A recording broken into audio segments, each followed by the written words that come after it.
Boa noite para todos. Nós vamos dar início então ao nosso curso de Bíblia. Nós vamos começar hoje o livro dos Juízes. Vamos fazer nossa oração inicial. Pedindo ao Senhor a sua graça em nome do Pai, Filho e Espírito Santo. Amém. Vinde, Espírito Santo, enchei os corações dos vossos fiéis e acendei neles o fogo do vosso amor. Enviai o vosso Espírito, e tudo será criado, e renovareis a face da terra. Oremos, ó Deus que instruíste os corações dos vossos fiéis, com a luz do Espírito Santo, fazei que apreciemos retamente todas as coisas, segundo o mesmo Espírito. Gozemos sempre da sua consolação. Por Cristo, Senhor nosso. Amém. Então, nós vamos começar o livro dos Juízes. Lembramos que nós terminamos Josué no capítulo 24, versículo 29, que falava assim: depois desses acontecimentos, morreu Josué, servo de Yahvé.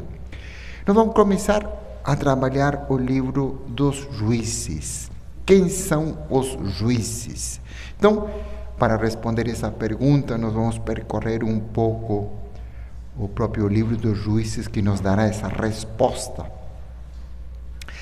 E nós vamos começar a partir do capítulo 2, porque nós vamos ver no capítulo 1, que é simplesmente uma descrição de como Judá e Simeão entraram no tempo de Moisés, na região que corresponderia, portanto, ao norte de Israel, né? E que foram já divididas duas regiões, seja para Judá e Simeão. Então, nós vamos começar no capítulo 2 e vamos direto para o versículo 6. Diz assim. Lembra que nós dissemos que Josué morreu, mas aqui ele está fazendo então uma introdução daquilo que acontecerá então já com Josué. Versículo 6, capítulo 2, versículo 6 diz: Então Josué despediu o povo e os filhos de Israel. Partiram cada qual para a sua herança. Lembra que tinha sido feita a distribuição das terras na Assembleia de Siquém, as últimas terras, na Assembleia, aliás, na anterior, quando Josué tinha distribuído as terras no encontro que tinha acontecido, portanto, das últimas tribos, a partilha das terras entre as tribos, no capítulo 13. Então, o que está dando a continuação no Josué 2,6 é exatamente isto. Teve distribuição das terras por sorteio e agora, então, cada uma das tribos vai ocupar a sua terra. Versículo 7. O povo serviu a Yahvé durante toda a vida de Josué e dos anciãos que sobreviveram a Josué e que conheceram todas as grandes coisas que Yahvé fizera em favor de Israel. Então, a introdução está dizendo: olha o que está acontecendo, que no tempo de Josué todo mundo foi fiel a Yahvé. Versículo 8. Josué, filho de Nun, servo de Yahvé, morreu com a idade de 110 anos. Aquilo que nos apresentava, portanto, o capítulo 24 do livro de Josué, no versículo 21, sobre a morte, portanto, de Josué. Diz: foi sepultado, versículo 9, no terreno da sua herança. Lembra que tinha ficado com uma das cidades, em Tamares, na montanha de Efraim, no norte do monte Gaás. Versículo 10. E quando toda aquela geração, por seu turno, se reuniu a seus pais, sucedeu-lhe uma outra geração que não conhecia Yahvé, nem o que ele tinha feito por Israel. Interessante que diz, morreu Josué, morreu a geração contemporânea a Josué, e a geração que seguiu, diz, não conheceu Yahvé. Aqui não se explica o porquê, mas pareceria que os pais não ensinaram aos seus filhos sobre Yahvé, nem os mandamentos, nem as maravilhas que tinha feito. Quer dizer, é como se tivesse quebrado a tradição. E simplesmente a geração seguinte, depois da morte de Josué e os seus contemporâneos, ninguém tinha ensinado sobre Yahvé.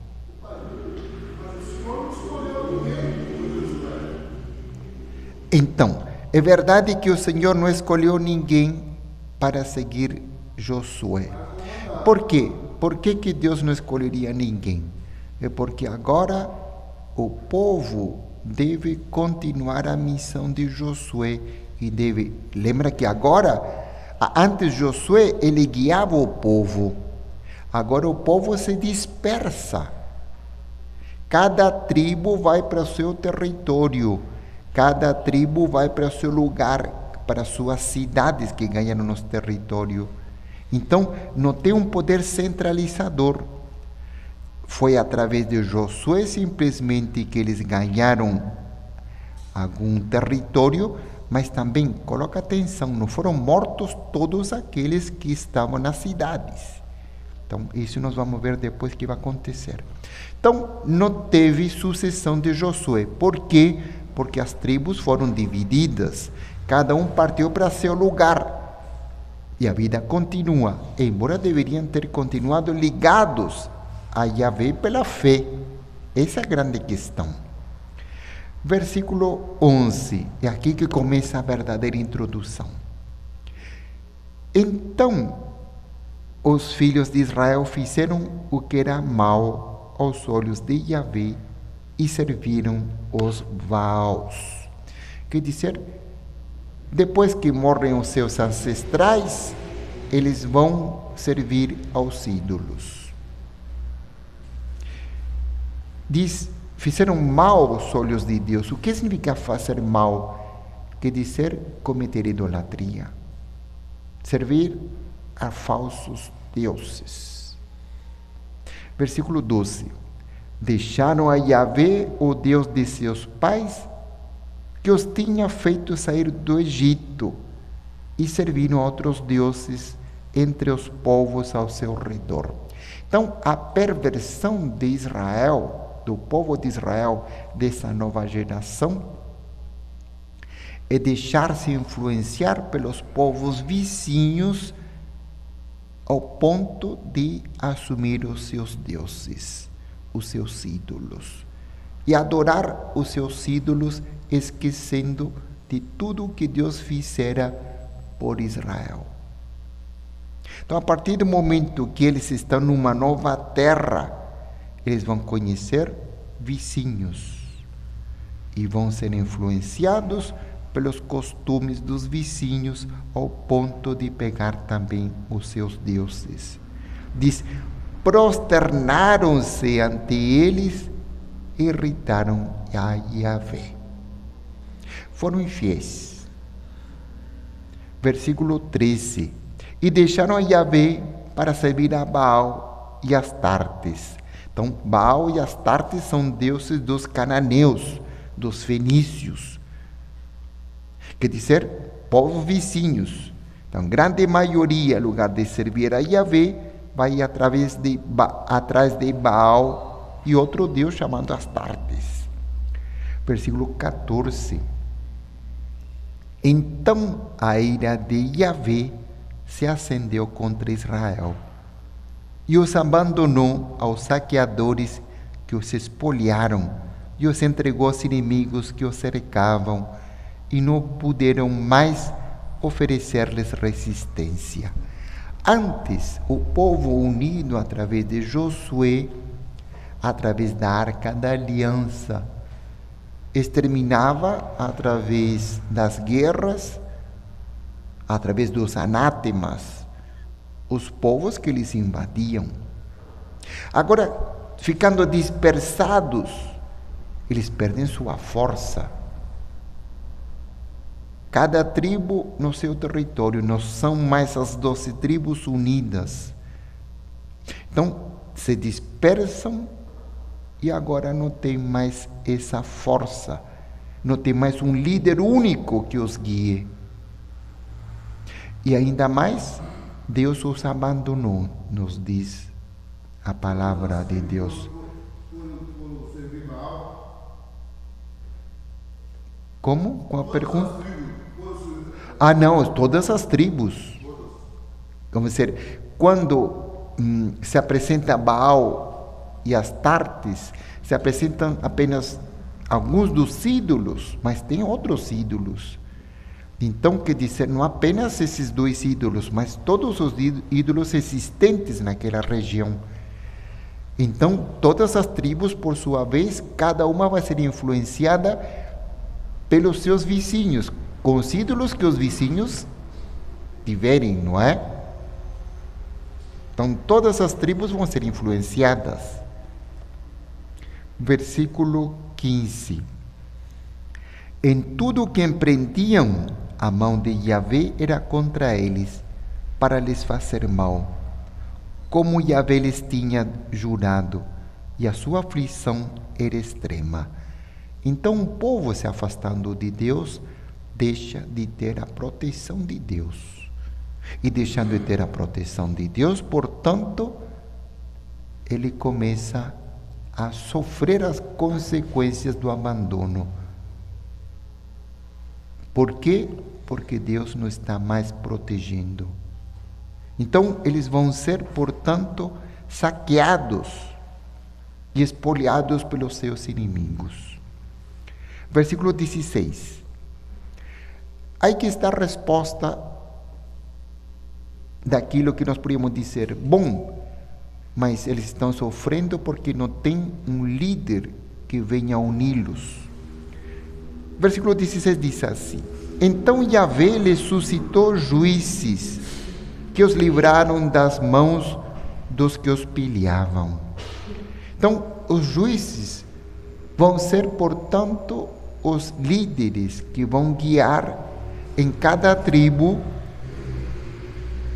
o povo e vão julgar, portanto, os seus atos. Versículo 17. Mas não escutavam nem mesmo os seus juízes e se prostituíram a outros deuses e se prostraram diante deles. Depressa se afastaram do caminho que os seus pais haviam seguido, obedientes aos mandamentos de Yahvé, e não os imitaram. Então, mesmo se Deus coloca juízes, coloca gente para liderar uma tribo e outra, diz, o povo vai ser liderado, sim, por aquele juiz, talvez na parte política, porém, em questão de fé e de religião, não vão seguir completamente. Vão segui-lo na guerra, vão segui-lo nos julgamentos, mas não vão segui-lo na fidelidade de Yahvé. Versículo seguinte. Versículo 18, portanto. Quando Yahvé lhes suscitava juízes, Yahvé estava com o juiz e o salvava das mãos dos seus inimigos, enquanto vivia o juiz, porquanto Yahvé se comovia por causa dos seus gemidos perante os seus perseguidores e opressores.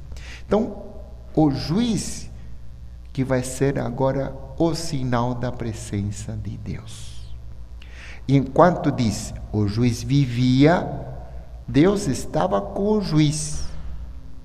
O juiz que está sendo colocado, portanto, em cada situação, para livrar o povo da opressão dos perseguidores, dos inimigos, né? Olha a explicação, versículo 19. Mas logo que morreu o juiz, reincidiam e se tornavam piores do que os seus pais. Seguiam a outros deuses, serviam-nos e se prostravam diante deles. E em nada renunciavam às obras e à conduta endurecida de seus pais. Então diz, eles são reincidentes. Enquanto o juiz vive, vão seguir os costumes do juiz. Morreu o juiz, não se apresentou ninguém no seu lugar, voltam os costumes depravados da idolatria. Voltam, portanto, a prostituir-se. O que seria a prostituição? Seria exatamente o fato de se misturar e adorar outros deuses. Então, a palavra prostituição está reservada ao caráter religioso. Se prostitui o povo de Israel quando serve outros deuses que não o Deus verdadeiro Yahvé. Versículo 20. A ira de Yahvé se inflamou então contra Israel e ele disse: porque este povo transgrediu a aliança que eu havia prescrito a seus pais e não escutou minha voz. Deus afasta, portanto, a sua mão que protegia, abençoava o povo. Versículo 21. Também eu não expulsarei mais de diante dele nenhuma das nações que o Josué deixou ficar quando morreu. Então, interessante. Josué está dizendo, não exterminou todas as nações, todos os povos. Invadiram um novo território, mas ainda tem gente, habitantes anteriores. Versículo 12 vai explicar o porquê. A fim de, por meio delas, submeter Israel à prova, para ver se seguirá ou não os caminhos de Yahvé, como seguiram seus pais. Então diz, por que o Josué não matou todo mundo, não mandou que todo mundo morresse pela espada? Diz, porque Deus quis deixar alguns para submeter Israel à prova, para ver se deixando aquele povo que ficava, não se misturava com costumes pagãos e nem procurava os seus ídolos. Versículo 23. Essa razão porque Yahvé deixou essas nações ficar e não teve pressa de as expulsar e nem as entregou nas mãos de Josué.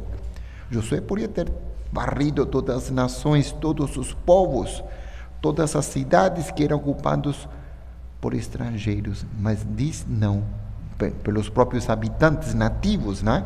Mas diz não, exatamente para provar Israel na sua fidelidade, para ver se continuariam as próximas gerações a seguir ao Deus verdadeiro. Capítulo 3.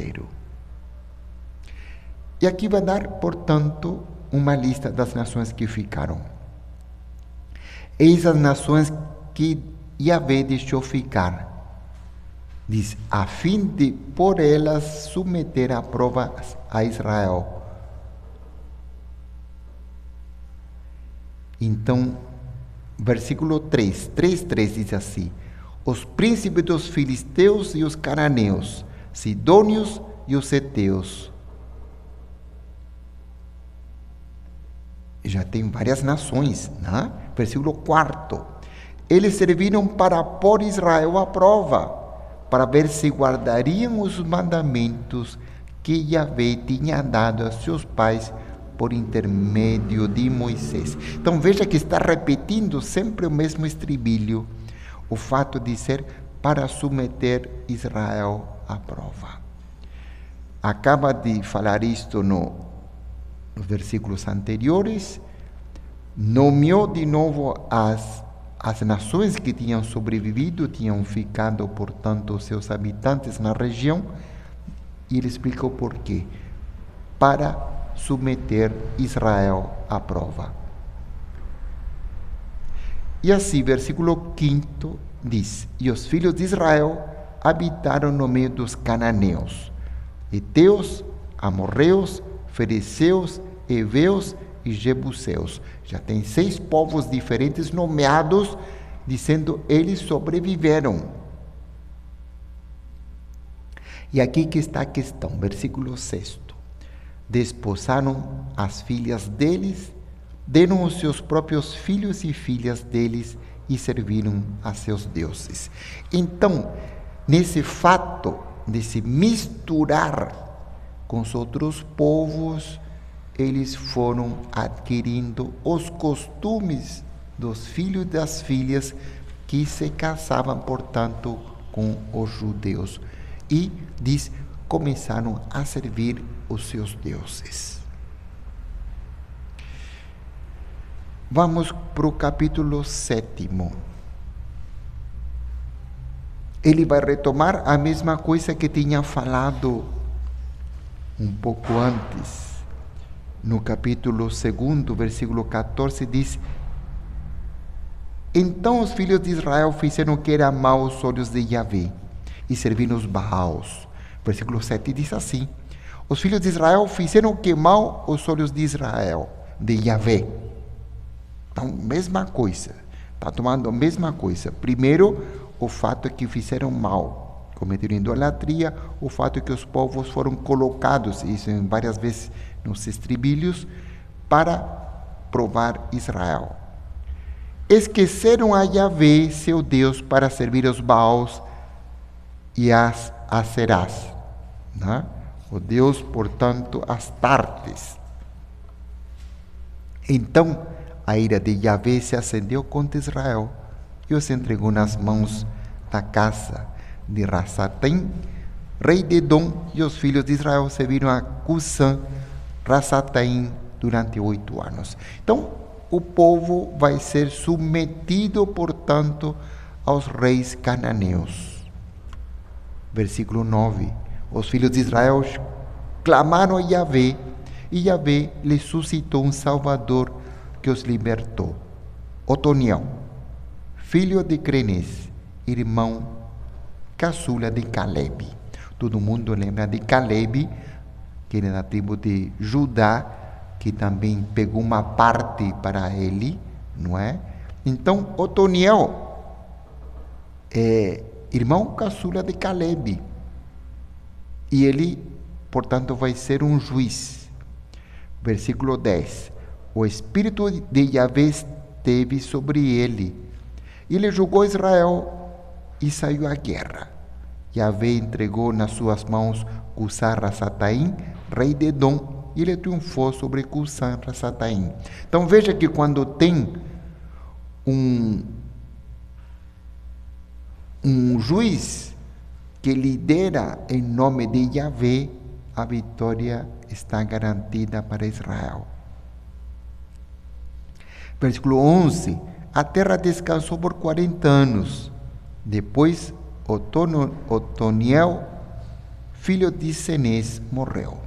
Então, enquanto Otoniel era o juiz, o povo andava e seguia Israel, o Deus de Israel, Yahvé.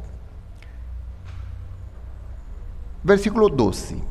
Como no versículo 7 diz: Os filhos de Israel recomeçaram a fazer o que era mal aos olhos de Yahvé.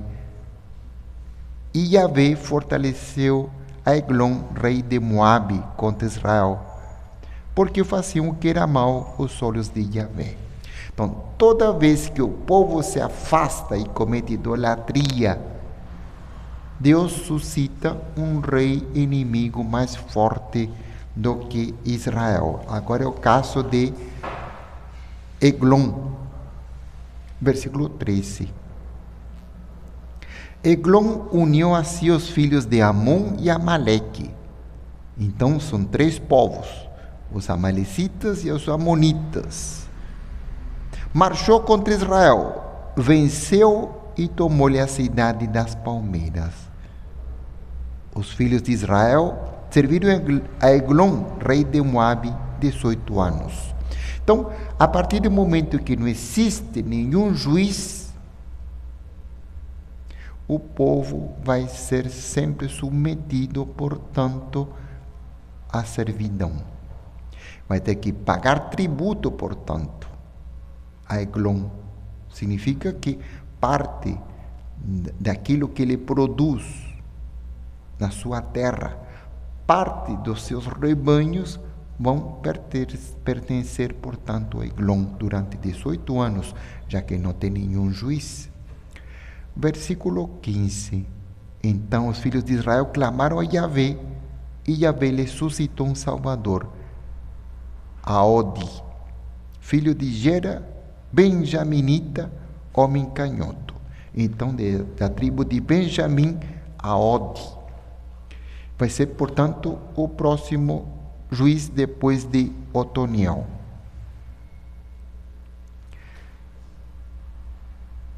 Por seu intermédio, os filhos de Israel enviaram o tributo a Eglon, rei de Moabe. Então, lembra que eles estão se submetendo a Eglon.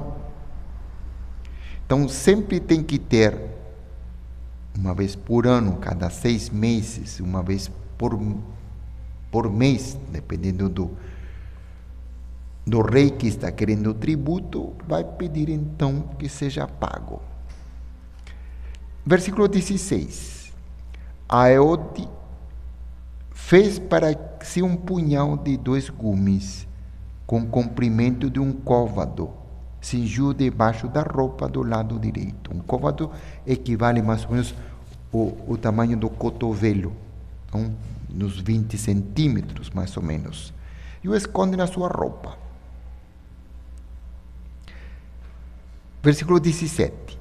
Então lembra que Aodi vai pagar em nome da sua tribo o tributo para Eglon. Versículo 17. Foi depois levar o tributo a Eglon, rei de Moabe. Eglon era muito gordo, devia comer muito, né? Devia uma vida bem tranquila, né?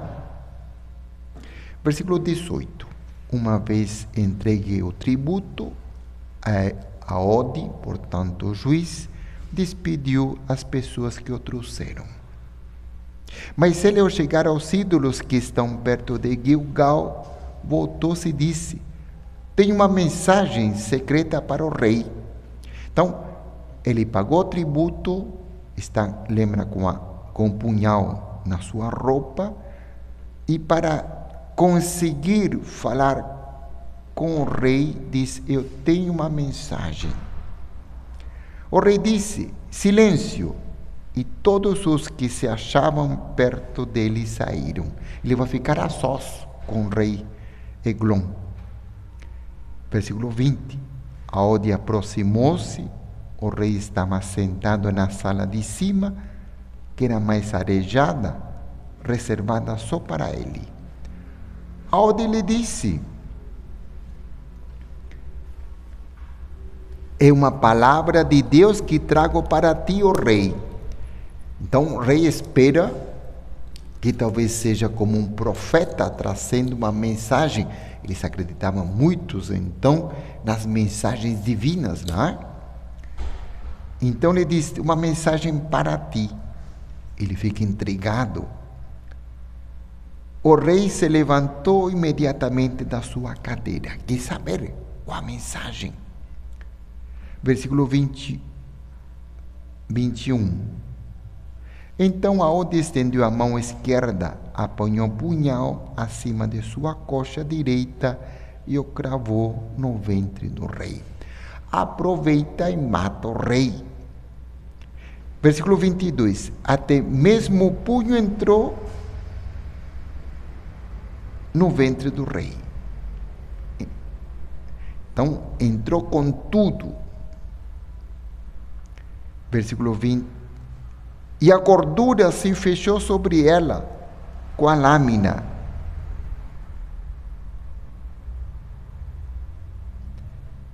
E a gordura se fechou sobre ela porque Aodi não tinha retirado o punhal do seu ventre.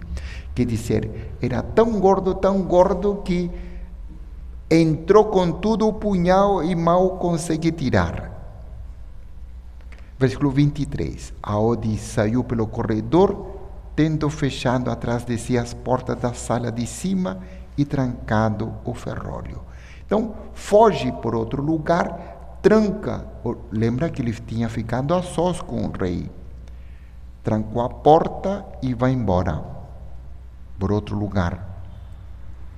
Quando ele saiu, os servidores voltaram e observaram que as portas do aposento estavam trancadas com ferrolho. Não entram. Disseram, sem dúvida ele cobre os pés no retiro da sala arejada. Então, não vamos incomodar, de repente ele está no banheiro, ocupado, fazendo necessidades, né? Versículo 25. Esperaram muito tempo, porquanto nem sempre ele abria as portas da sala de cima. Por fim tomaram a chave e abriram. O seu senhor jazia em terra morto. Surpresa deles de encontrar, portanto, Eglon morto, né? Com uma faca no ventre que tinha sido cravada por Aode. Versículo 26. Enquanto eles ficaram esperando, Aode escapara. Alcançou os ídolos e chegou com segurança a Seira. Então, fugiu. Assim que chegou, tocou a trombeta na montanha de Efraim e os filhos de Israel desceram com ele até a montanha, ele à frente. Ele disse, segui-me, porque Yahvé entregou o vosso inimigo, Moabe, nas vossas mãos. Então, veja que interessante que ele está falando em nome de Yahvé. Ele leva seu povo, portanto, a atacar. Já que morreu o rei, atacaram os moabitas. Eles o seguiram, pois, e cortaram a passagem dos vales do Jordão e não deixaram ninguém passar. Versículo 29. Nessa ocasião feriram cerca de 10.000 homens de Moabe, todos robustos e valentes, e nenhum escapou. Então, retomaram a guerra, tendo Aode como juiz. Nesse dia, foi assim subjugado Moabe pela mão de Israel, e a terra viveu em paz 80 anos. Então, enquanto temos um juiz, lembra, primeiro foi Otoniel, eles ficaram em paz durante 40 anos. O segundo foi Aode, e ficaram em paz durante 80 anos. Versículo 31 diz assim: depois dele veio Sangar, filho de Anat, que feriu 600 filisteus com uma aguilhada de bois. Ele também salvou Israel. Então, a questão é isto, que nós temos já 3 juízes que vão se seguindo, que de maneira diferente estão agindo, cada um numa tribo diferente. Vamos ver agora a história de Débora e Baraque, capítulo 4. Então nós vamos ver agora, quando fala de Israel, nós vamos pensar uma das tribos, né? E nós vamos verificar então a história com os cananeus. Já tínhamos visto com os moabitas, agora vamos ver os cananeus. Capítulo 4. Depois da morte de Aode, os filhos de Israel recomeçaram a fazer o que era mal aos olhos de Yahvé. Sempre a mesma história. Morreu o juiz, o povo se torna reincidente, portanto, na idolatria. Versículo 2, 4:2. E Yahvé os entregou a Jabim, rei de Canaã, que reinava em Assur. O chefe de seu exército era Sísara, que habitava em Aroset-Goim.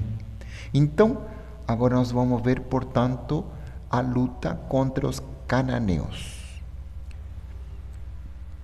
Versículo 4, 4. Nesse tempo, Débora uma profetisa, mulher de Lapidot, julgava em Israel. Agora nós vamos ver juízes também femininos. Então nós vamos ver Débora, diz profetiza. Como Maria, lembra? Maria, irmã de Moisés, né? E ela, no caso, vai distribuir a justiça em nome de Yahvé. Vai julgar, portanto, as tribos, quando tinham disputas, também levavam a disputa diante de Débora e ela julgava. Diz, julgava Israel. Versículo 5. Ela tinha sua sede à sombra da palmeira de Débora, entre Ramá e Betel, na montanha de Efraim, e os filhos de Israel vinham a ela para obter justiça. Ela realiza, portanto, julgamentos diante de uma querela, diante de uma disputa, diante de de problemas que existiam na tribo, iam ao encontro de Débora, que julgava embaixo de uma palmeira, né? Já tinha um lugar, tinha um escritório, né? Que era naquele lugar embaixo da palmeira. Versículo 6.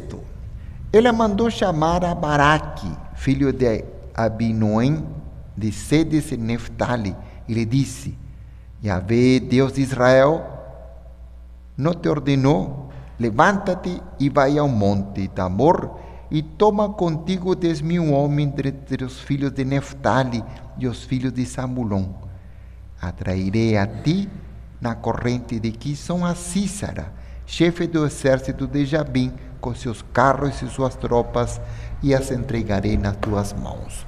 Então, ela sendo profetisa diz, Deus falou comigo e mandou que você, Baraque, tome 10.000 homens das tribos de Zabulon e Neftali e combata contra o general Sísara dos cananeus. Versículo 8. Baraque respondeu-lhe: se tu vieres comigo, eu irei, mas se não vieres comigo, não irei, porque não sei em que dia o anjo de Yahvé me fará bem sucedido. Então, ele diz, tudo bem, eu posso guerrear contra Sísara, mas você me acompanha. Já que Deus está contigo, está sempre com o juiz, eu quero garantir minha vitória. E se você não vier comigo, eu tenho medo que Deus não me ajude. Já que essa situação, responde Débora, irei contigo, porém, no caminho que seguires, a honra da vitória não será tua, porque é às mãos de uma mulher que Yahvé entregará a Sísara. Já que você não acreditou que Deus me pediu que você fosse guerrear, e você está com medo porque está pedindo que te acompanhe, então tá bom. Então a vitória não será tua, não será você que vai vencer Sísara, que irá matar Sísara, mas será uma mulher. Por quê? Porque você duvidou da palavra de Deus. Então Débora se levantou e com Baraque foi para Sedes. Então, Baraque convocou Zabulon e Neftali, 10.000 homens o seguiram e Débora foi com ele.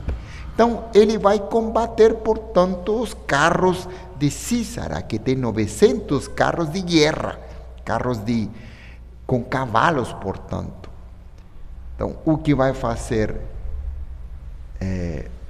Baraque é ir junto com Débora para guerrear contra Sísara, que é general do exército dos cananeus. Aqui faz um parênteses na narração para falar de Eber, o Quenita. Versículo 11, diz assim: Ébero quenita se separara dos quenitas e do clã dos filhos de Uabe, sogro de Moisés, e tinha armado sua tenda perto do carvalho de Saanim, não longe de Cedes. Então, lembra que em Cedes será a guerra, mas está falando de Ébero, um quenita. Os quenitas são nômades, então andavam de um lugar para outro. Mas aqui existe uma ligação de Éber com Calebe. Éder se juntou um tempo com Calebe e a sua família, portanto, tem laços com a tribo de Calebe e, portanto, com os israelitas. Isso de maneira especial, olhando, nós vamos descobrir que nós temos a ligação, portanto, de Calebe, que é da tribo de Judá, com o quenita Éber. Então, o que quero que vocês percebam que Éber tem uma ligação, portanto, com os israelitas. Tá bem? Versículo 12, 4:12. Anunciaram a Sísara que Baraque tinha subido ao monte Tabor. Versículo 13. Sísara convocou todos os seus carros, 900 carros de ferro e todas suas tropas. Então, agora vai começar, portanto, a guerra entre Sísara e Baraque. Sísara, cananeu, Baraque, israelita. Versículo 14. Débora, a juíza, disse a Baraque: prepara-te, porque este é o dia em que Yahvé entregou Sísara nas tuas mãos. Porventura não marchou Yahvé à tua frente? Você vai ter a ajuda de Deus, a ajuda de Yahvé, promete Débora. Então Baraque desceu do monte à frente de 10.000 homens. Então começa a guerra. Versículo 15. Yahvé encheu de pânico a Sísara, com todos os seus carros e todo o seu exército diante de Baraque. Sísara desceu do seu carro e fugiu a pé. Vê que está perdendo a guerra um general, né? Ele pensa: soldado que foge serve para outra guerra, né? Então desce do carro, vê que está perdendo a guerra e foge. Vai ver que de repente e foge a pé. Versículo 16. Baraque perseguiu os carros e o exército até Haroset-Goim. Todo o exército de Sísara caiu a fio de espada e nenhum homem escapou. Então, quando o exército de Sísara vê que o seu general some, eles começam a fugir. O que faz o exército de Israel? Corre atrás do exército de Sísara. E aqui começa a história de Sísara, versículo 17. Sísara, entretanto, fugiu a pé em direção à tenda de Jael, mulher de Éber. Lembra o quenita, que estava lá perto, naquele lugar perto onde se realizou a guerra. Diz o quenita, porque havia paz entre Jabim, rei de Assur, e a casa de Éber, o quenita. Ele vai se refugiar lá, por quê? Porque estão em paz, vivendo em paz. Versículo 18. Jael, saindo ao encontro de Sísara, disse-lhe: Jael é a mulher, né? Esposa, portanto, de Eber. Disse-lhe: fica, meu senhor, fica comigo, não temas. Vai esconder, portanto, Sísara. Ele entrou na tenda com ela e ela o cobriu com um tapete. Disse-lhe ele: dá-me um pouco d'água, peço-te, porque tenho sede. Ele abriu o odre onde estava o leite, lhe deu a beber e o cobriu de novo. Então, está escondendo, né? Sísara, que fugira, o general, lá na tenda de seu marido. Versículo 20.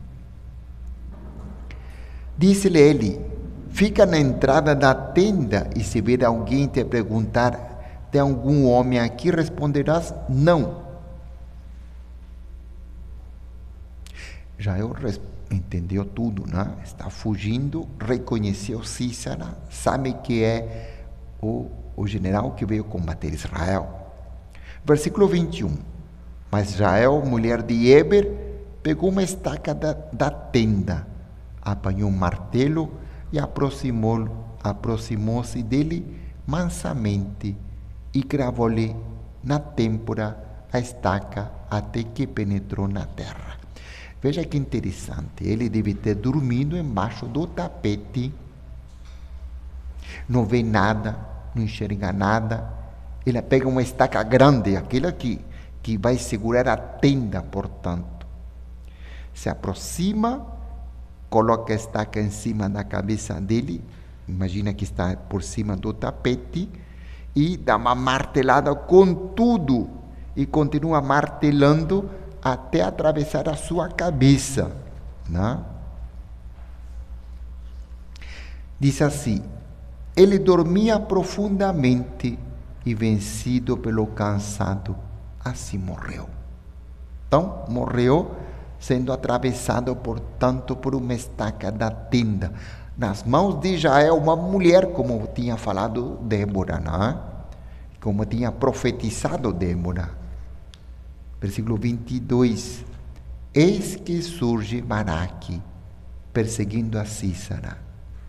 De repente aparece na tenda de Eber Baraque. Já exterminou todo o exército de Sísara e sai Jael a seu encontro. E lhe disse: vem e te mostrarei o homem que procuravas. Ele entrou com ela, Sísara jazia morto, com a estaca na têmpora, na cabeça, atravessado pela estaca. Portanto, Débora, que era juíza, tinha vaticinado que Sísara, que era o inimigo e era cananeu, e tinha vindo atacar Israel, morreria nas mãos de uma mulher, e essa mulher é Jael. Versículo 23. Assim Deus humilhou naquele dia a Jabim, rei, portanto, dos cananeus, diante dos filhos de Israel. A mão dos filhos de Israel pesava cada vez mais duramente sobre Jabim, rei de Canaã. Ele está com medo, mandou um exército inteiro, mandou um homem experiente com 900 carros de guerra, Sísara, até que exterminaram a Jabim, rei de Canaã. Além de exterminar, portanto, Sísara, acabar com o seu exército, vão atacar o rei cananeu e vão vencer também o rei. Portanto, nós vemos aqui a Débora e Baraque, portanto, novos juízes que vão se constituir sobre Israel. E no capítulo 5, versículo 31, no final, vai dizer: e a terra descansou 40 anos. Então, Débora vai, portanto, junto com Baraque, ser um novo juiz. Então, veja como, enquanto tem juízes, o povo de Israel descansa. Começa com Otoniel, por 40 anos, passa com Aode, com 80 anos, para depois com Débora e Baraque terminar com 40 anos. Enquanto Israel tem, portanto, os juízes, o povo pode descansar. A grande questão, e depois quando o juiz morre, o povo volta a se perverter, volta a seus antigos costumes. Então, nós vimos hoje, portanto, o começo de alguns juízes. Nós vamos continuar a história de Israel a partir da semana que vem, vendo, portanto, outros novos juízes que Deus irá suscitar para que o povo continue sendo fiel a Deus através desses juízes. Vamos agradecer ao Senhor. Nós estamos terminando a nossa aula de hoje. Vamos fazer nossa oração final. Ave Maria, cheia de graça, o Senhor é convosco. Bendita sois vós entre as mulheres, bendito o fruto do vosso ventre, Jesus. Santa Maria, Mãe de Deus, rogai por nós, pecadores, agora e na hora de nossa morte. Amém. São José, rogai por nós. Para todos, então, que nos acompanham no curso de hoje pela internet, um bom dia, boa tarde, boa noite. Muito obrigado. Até a próxima aula.